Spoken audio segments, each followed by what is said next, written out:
The Labour Party is clearly in for a good kicking in the upcoming general election. And here are some of my thoughts on why that is and why it could be even worse in 5 years' time. The Labour Party seemed to be completely out of touch with the electorate, and even with its own voter base. After the Brexit vote, the analysis showed clearly that in working class Labour areas, the people voted for Brexit. In my own hometown, a Labour stronghold, Brexit got 65%. What was Labour's response to this? Basically that the electorate are all stupid. And then many of those Labour MPs voted against their own constituents in Parliament. Obviously, they thought they had another 4 years to the election. Plenty of time for the stupid little people to forget what they'd done. Whoops, they didn't have 4 years. MPs are elected to represent the interests of their constituency. But some MPs, some Labour MPs, suddenly decided that they didn't recognise that fact. Any member of Parliament in our country is not a delegate. They're there to vote on their conscience, and I will be voting on my conscience. So we have pro-EU Labour MPs who spat on their own voters and who still bang on about how Brexit is a bad thing. And they're about to be kicked out of office. Surprise, surprise.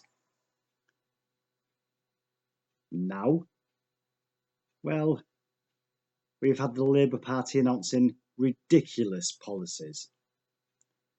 This week, they announced that they would remove hospital parking charges and fund them, wait for it, by raising the tax on private health insurance.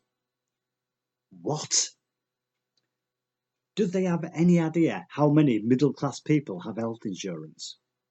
These people work hard, they live in nicer areas and so have massive mortgage payments on houses that are probably in negative equity.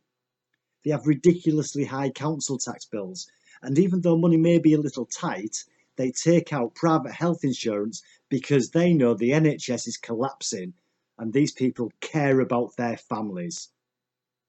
And the fucking Labour Party want to punish them. That'll pull in the fucking votes, won't it, Jeremy? Not. Just what goes through these people's heads? Do they actually want to lose votes? So let's look at party policies at council level. This is what people actually see of the Labour Party. Some Labour-controlled councils have announced plans to ban smoking inside council houses. That's right, they want to control what you do in your own fucking home. And these people are traditional Labour voters, for crying out loud. When smoking was banned in pubs in the UK, hundreds, if not thousands, of pubs closed within months. The smoking ban decimated the pub industry. But for some people, this isn't enough.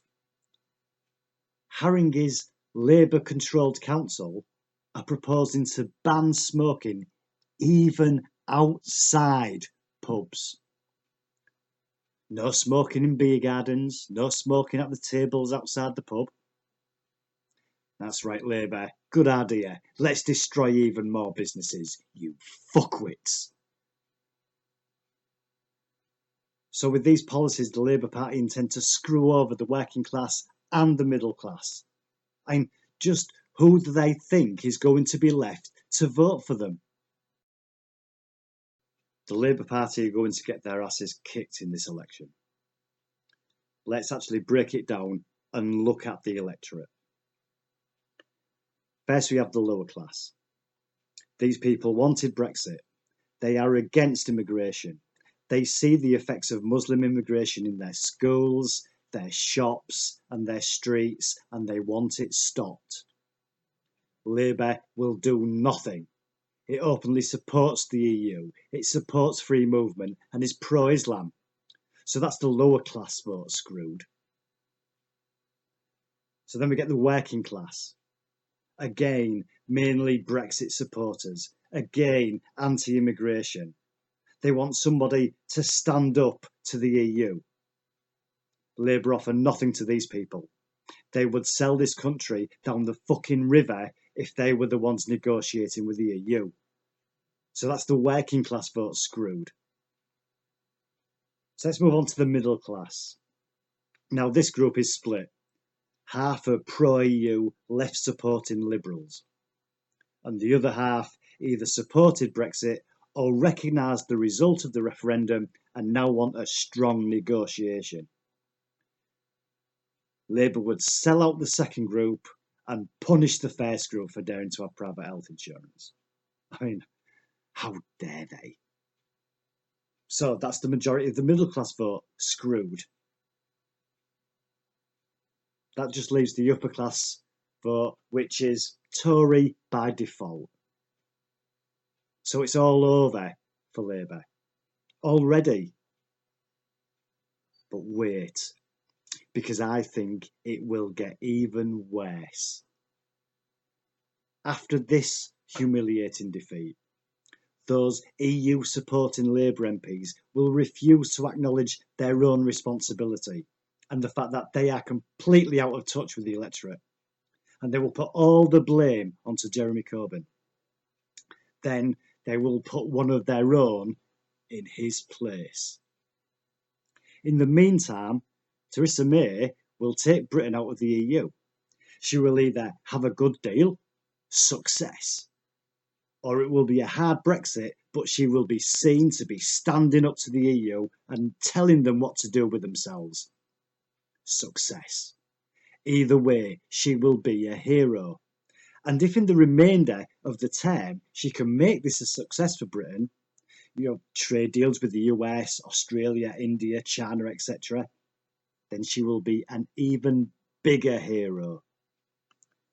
So in 5 years' time, at the next general election, the hero, Theresa May, will face off against a Labour leader and a Labour Party utterly out of touch with the electorate and who despises the electorate. The result will be even worse. It will be a catastrophe. Labour could be defeated so badly it may be wiped from the face of the earth. It could well be Labour's last ever general election. The Labour Party is a dead duck.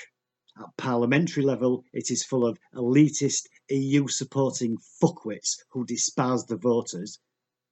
And at party level, it's full of far-left, radical commies who want to control what everybody else thinks and says. As the title of my video says, the Labour Party couldn't win an election even if it was a one-party state.